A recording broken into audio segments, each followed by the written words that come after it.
చేయూత పింఛన్లకు నేటి నుంచి దరఖాస్తులు అంటే నిన్న వచ్చిన ఒక వార్త ఆధారంగా మనం ఈ వీడియో చేస్తున్నాం. రాష్ట్రంలో చేయూత పథకం కింద కొత్త పింఛన్ మంజూరుకు శనివారం నుంచి దరఖాస్తును స్వీకరించనున్నట్లు పంచాయతీరాజ్ గ్రామీణాభివృద్ధి శాఖ శుక్రవారం ఉత్తర్వులు జారీ చేసింది. ప్రాధాన్యత క్రమంలో ఒంటరి మహిళలు, అదేవిధంగా వితంతువులు, గీత చేనేత కార్మికులు, ఫైలేరియా బోధకాలు, డయాలసిస్ బాధితులు, దివ్యాంగుల కేటగిరీలో దళనీయ, అదేవిధంగా రకాలైనటువంటి సికిల్ సెల్, హిమోఫిలియా బాధితులకు పింఛన్లు అందించాలని ఆదేశించింది. ఈ నెల 15 నుంచి కొత్త పింఛన్ల మంజూరుకు ప్రభుత్వం ఆదేశించిన నేపథ్యంలో ఈ ఉత్తర్వులు ఇచ్చింది. దరఖాస్తుల ప్రక్రియ నిరంతరము కొనసాగుతుంది. చివరి తేదీని వెల్లడించింది.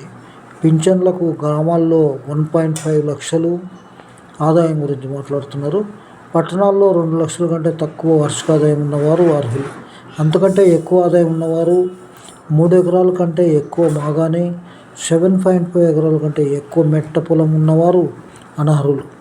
ప్రభుత్వ రంగ ప్రైవేట్ అవుట్సోర్సింగ్ కాంట్రాక్ట్ ఉద్యోగులు, డాక్టర్లు, కాంట్రాక్టర్లు, వృత్తి నిపుణులు, ఆయిల్ రైస్ మిల్లర్లు, పెట్రోల్ పంపులు, రిగ్ యజమానులు, వారి తల్లిదండ్రులు అనర్హులు.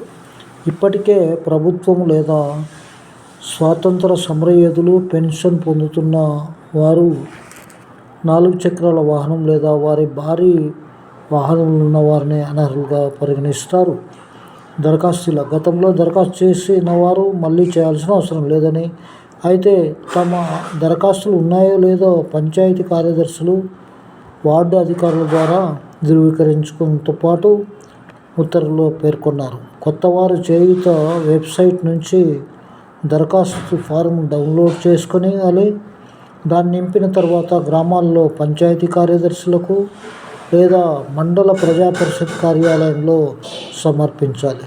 పట్టణాల్లో బిల్ కలెక్టర్లు, వార్డు అధికారులు, పురపాలక కమిషనర్లకు సమర్పించాలని చెప్పి ఒక రాష్ట్ర ప్రభుత్వం అయితే ఒక ఆర్డర్ను, జీవోను జారీ చేసింది. కాబట్టి దీంట్లో ఎలిజిబుల్ ఉన్నటువంటి వాళ్ళందరూ కూడా దీంట్లో దరఖాస్తు చేసుకోవడానికి అవకాశం ఉంది. నమస్తే, థ్యాంక్ యూ వెరీ మచ్.